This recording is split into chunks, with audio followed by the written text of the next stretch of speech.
ॐ त्र्यम्बकं यजामहे सुगन्धिं पुष्टिवर्धनम् उर्वारुकमिव बन्धनात् मृत्युर्मोक्षीयमामृतात्।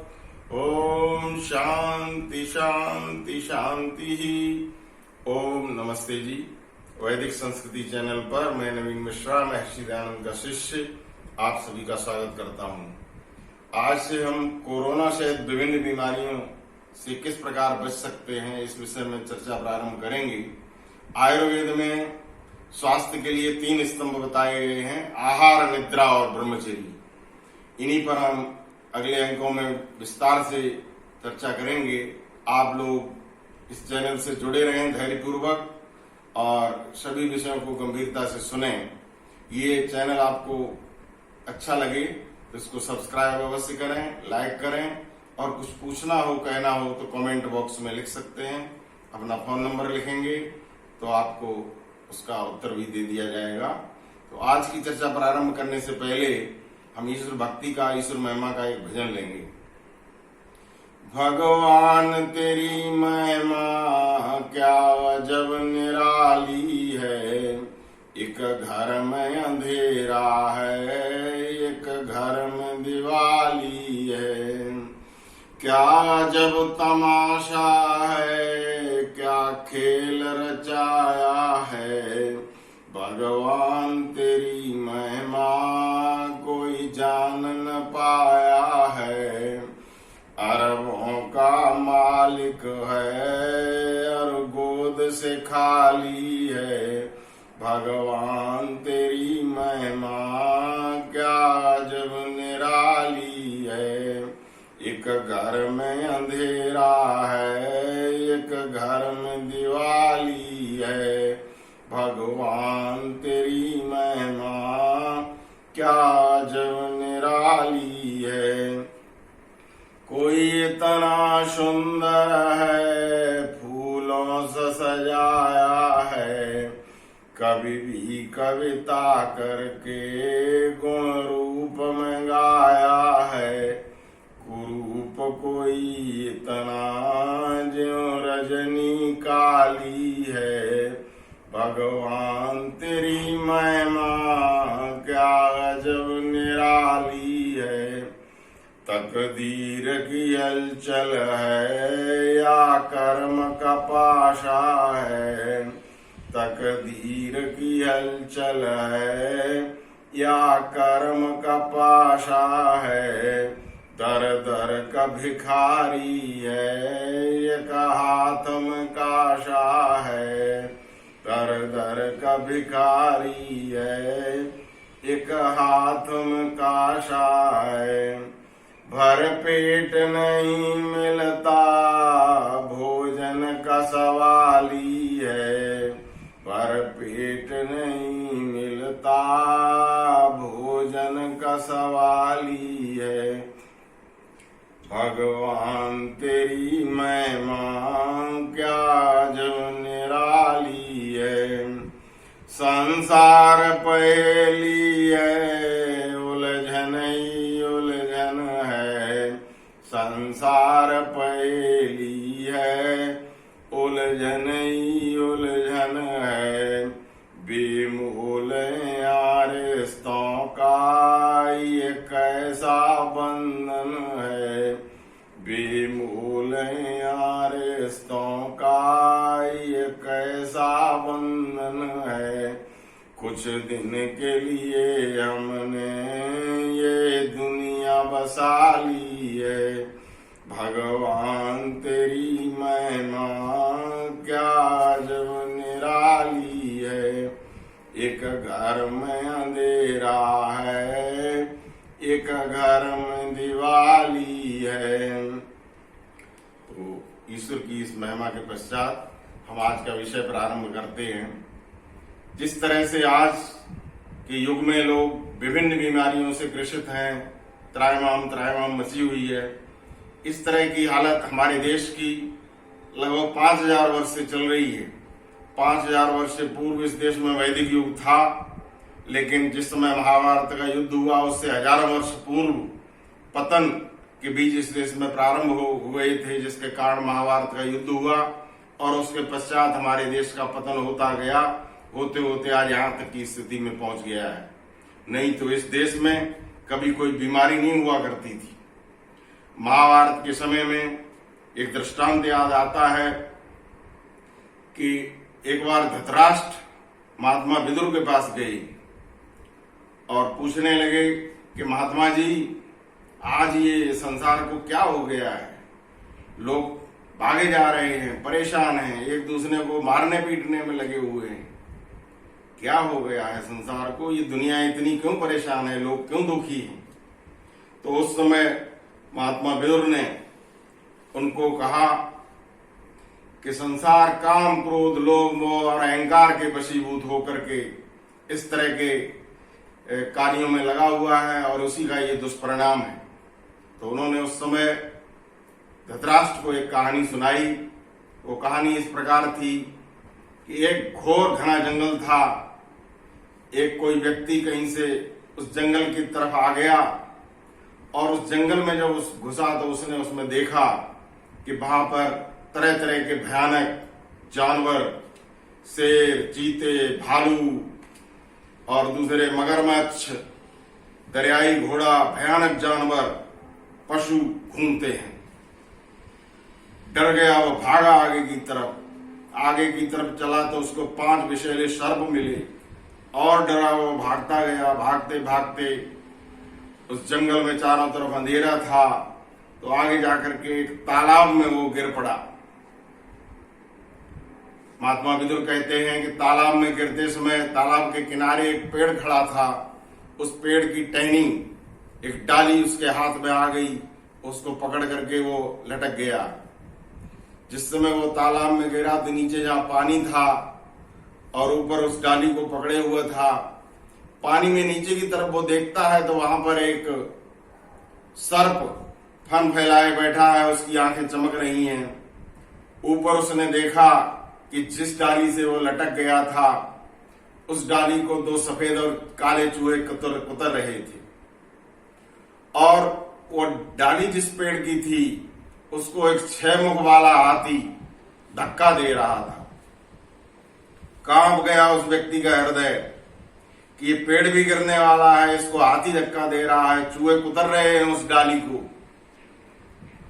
तभी क्या देखता है कि ऊपर एक शहद का छत्ता था, शहद, मधुमक्खी के शहद का छत्ता, उसमें से कुछ शहद निकल करके उसके मुख में टपक जाता है और उस शहद का स्वाद वो लेने लगता है, भूल गया इस सारे कष्ट को।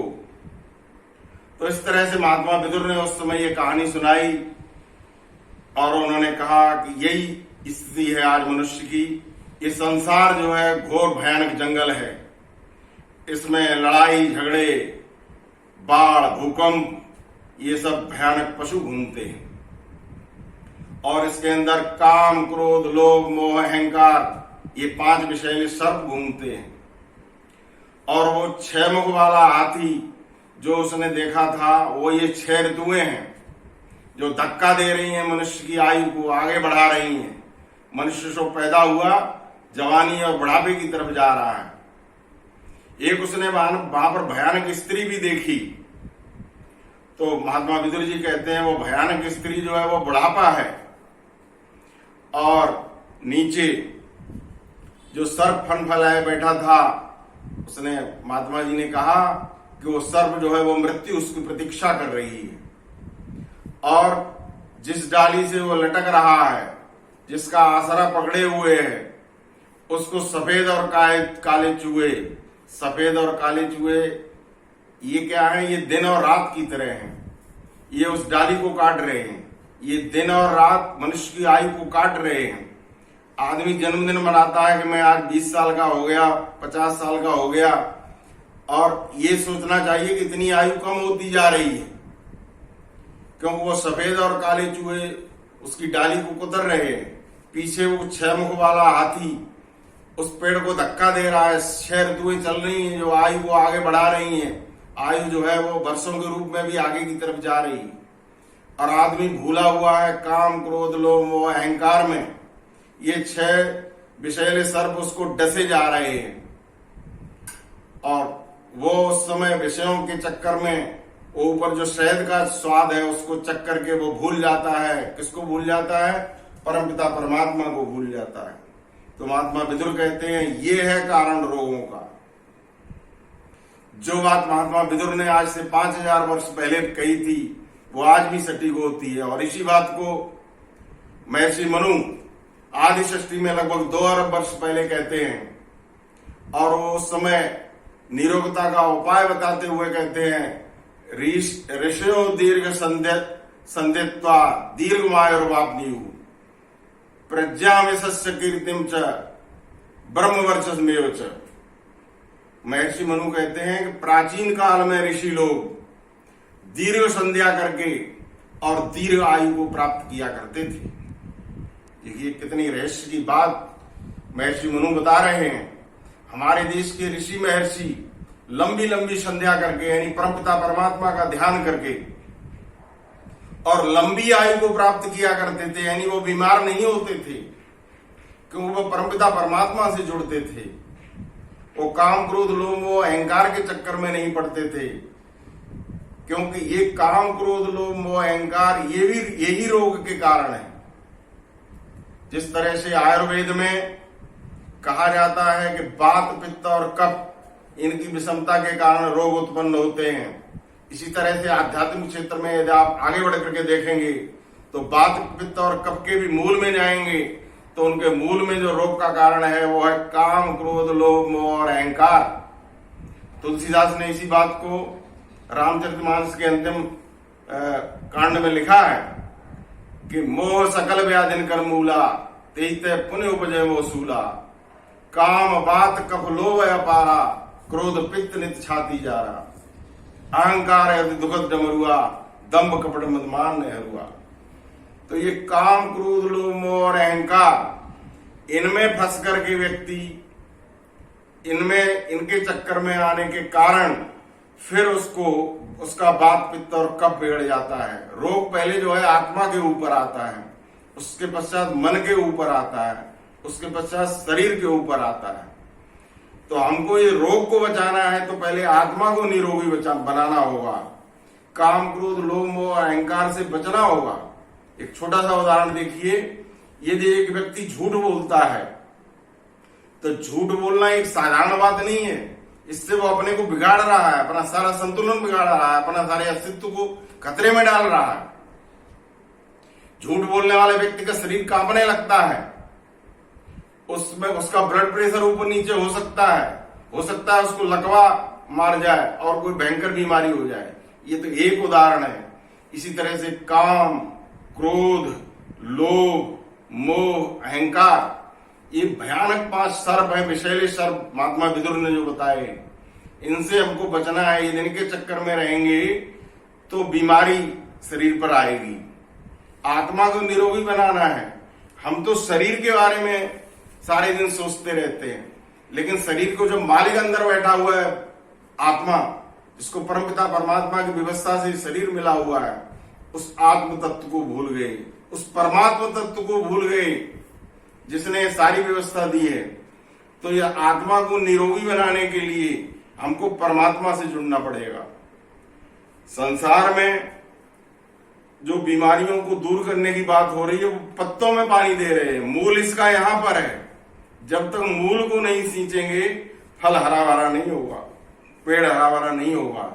तो सबसे पहले हमको मूल में जाना होगा। डॉक्टरों का डॉक्टर परमपिता परमात्मा है, याद रखिए। ये जितनी भी डॉक्टरी है, जितनी भी आयुर्वेद है, ये सब वेद से निकला हुआ है। सर्वप्रथम परमपिता परमात्मा की वाणी वेद इस संसार में प्रकट हुई ऋषियों के माध्यम से। उनके हृदय में परमात्मा ने वेद का ज्ञान दिया, क्यों परमपिता परमात्मा सर्वव्यापक सत्ता है, हृदय के अंदर भी विराजमान है। उसको किसी बात को कहने के लिए अवतार लेने की आवश्यकता नहीं पड़ती। कुछ लोग कहते हैं कि परमात्मा ने शरीर धारण नहीं किया तो वेद का ज्ञान कैसे दे दिया। अरे जो वस्तु सब जगह है उसको वहां कहीं जाने की आवश्यकता नहीं पड़ती। उदाहरण के लिए शरीर के अंदर आत्मा विराजमान है तो शरीर के अंदर की चेष्टाएं आत्मा के कारण अपने आप स्वतः हो रही है ईश्वर की व्यवस्था से।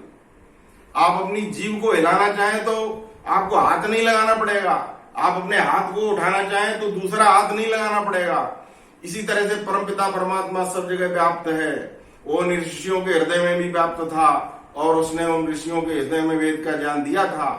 उसी वेद से आयुर्वेद निकला है और उसी आयुर्वेद से बाद में दूसरी विद्याएं डॉक्टरी की बनी हैं। तो आइए हम सब उस डॉक्टरों के डॉक्टर परमात्मा के पास चलें, परमपिता परमात्मा से जुड़ेंगे तो हम निरोगता को प्राप्त करेंगे। याद रखिए, संसार में सभी लोग रोगी हैं, सभी में विकार है। रोग का अर्थ होता है विकार। केवल परमपिता परमात्मा निर्विकार है। ये हम ईश्वर की उपासना करेंगे तो हम भी निर्विकार बनेंगे। ईश्वर के साथ जुड़िए, अपने विकारों को दूर करो। जब विकार दूर होंगे तो निरोगता आएगी। विकार कौन से हैं? काम, क्रोध, लोभ, मोह, अहंकार। ये हमारी मूल प्रकृति नहीं है। हमारी मूल प्रकृति नहीं है कि हम काम, क्रोध, लोभ, मोह और अहंकार को उत्पन्न करें। ये तो हमारे प्राचीन जन्म जन्मांतर की वासनाओं के कारण इस तरह के संस्कार जागते हैं।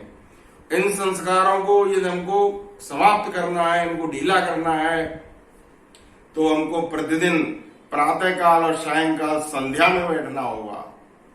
अब लोग कहा करते हैं कि तनाव कैसे दूर हो। अरे तनाव तो होगा, क्योंकि आप 24 घंटे काम, क्रोध, लोभ, मोह और अहंकार में फंसे रहते हो। हमारे प्राचीन ऋषि महर्षि मनु कहते हैं, दीर्घ संध्या तो दीर्घ मायरो आपनियु, ऋषियो दीर्घ संध्या दीर्घ मायरो आपनियु, प्रज्ञाम इसस्य कीर्तिम च ब्रह्मवर्चस्मेव च। महर्षि मनु कहते हैं, ऋषि लोग लंबी लंबी संध्या करके और लंबी आयु को प्राप्त किया करते थे। और क्या करते थे? वो प्रज्ञा को प्राप्त करते थे, सत सत विवेक में बुद्धि उनको मिलती थी, यश और कीर्ति को प्राप्त करते थे, ब्रह्म तेज को प्राप्त करते थे। देखिए, प्रातःकाल और सायंकाल जो व्यक्ति संध्या में बैठेगा तो 1 घंटा सुबह और 1 घंटा शाम का अर्थ हुआ कि 2 घंटे वो संसार के तनाव से हट गया और बाकी 22 घंटे की तैयारी हो गई। क्योंकि इन 2 घंटे में वो प्रतिज्ञा करता है, हे परमपिता परमात्मा, हमको सन्मार्ग दिखाओ, हम काम, क्रोध, लोभ, मोह, अहंकार इनसे दूर रहें। तो बाकी जो 22 घंटे हैं उनमें भी वो सावधानी पूर्वक कार्य करेगा। कोई भी कार्य उसका इस तरह का नहीं होगा, न तो वो झूठ बोल सकता है, न चोरी कर सकता है, कोई भी गलत कार्य नहीं कर सकता। तो उसके आत्मा में कोई रोग आएगा नहीं। आत्मा में नहीं आएगा तो मन पे नहीं आएगा, मन पे नहीं आएगा तो शरीर पे नहीं आएगा। तो इसलिए हमारे ऋषि कहते हैं, महर्षि मनु कहते हैं कि ब्रह्म मुहूर्ते बुद्धि धर्मार्थं च अनुचिंतेत कायं क्लेशाश्च, ब्रह्म मुहूर्ते बुद्धि धर्मार्थं च अनुचिंतेत कायं क्लेशा तन्मूलान वेद तत्वार्थमेव च। क्या है मनुष्यों, तुम प्रातःकाल ब्रह्म मुहूर्त में जागो और जाग करके ब्रह्म मुहूर्ते बुद्धि धर्म और अर्थ का चिंतन करो। शरीर के कष्टों के बारे में सोचो, कायं क्लेशा तन्मूलान, उनके मूल के बारे में सोचो, और वेद तत्वार्थ में वच, और वेद के तत्व को अर्थात उस परमपिता परमात्मा को भी जानो। ये इस तरह का निर्देश महर्षि मनु ने मनुस्मृति में दिया है। मनुस्मृति बहुत ही उत्तम शास्त्र है, उसको भी हमें पढ़ना चाहिए। तो आज हम ये संकल्प करें कि प्रातःकाल और सायंकाल ईश्वर की उपासना में अवश्य बैठेंगे, क्योंकि परमपिता परमात्मा पूर्ण निरोगी है। हमको रोगों से बचना है तो ऐसे व्यक्ति के पास, ऐसी जगह जाना पड़ेगा जहां रोग नहीं हो। संसार में जितने भी डॉक्टर और वैद्य हैं, जितने भी लोग हैं, सभी रोगी हैं, विकार सहित हैं, लेकिन परमपिता परमात्मा के अंदर कोई विकार नहीं है। इसलिए महर्षि मनु कहते हैं कि हमारे ऋषि लंबी लंबी संध्या करके और निरोगता को प्राप्त किया करते थे। तो आइए हम ऋषियों के इस संकल्प को माने, जैसा महात्मा विदुर ने संकेत किया कि काम, क्रोध, लोभ, मोह और अहंकार आदि 5 विषैले शत्रुओं से बचते हुए परमपिता परमात्मा से जुड़ने का प्रयास करें। अगले अंक में हम वो ईश्वर कैसा है इस पर विचार करेंगे, और उसके अगले अंक में फिर ईश्वर की साधना और ईश्वर की उपासना कैसे करें इस पर विचार करते हुए आगे फिर आहार और निद्रा के विषय में भी इस अंक को आगे बढ़ाएंगे। तो आप लोग इसमें जुड़े रहें। तो आज हम सब इस संकल्प करें कि निश्चित रूप से हम प्रातः काल और सायंकाल ईश्वर की उपासना में बैठेंगे। आज से ही संध्या प्रारंभ कर दीजिए जिन्होंने प्रारंभ नहीं किए हैं, और इसके अभ्यास को बढ़ाते जाइए। किस तरह से साधना करेंगे इसको हम अगले अंकों में विचार करेंगे। इन्हीं के साथ मैं अपनी वाणी को विराम देता हूँ। ओम शांति।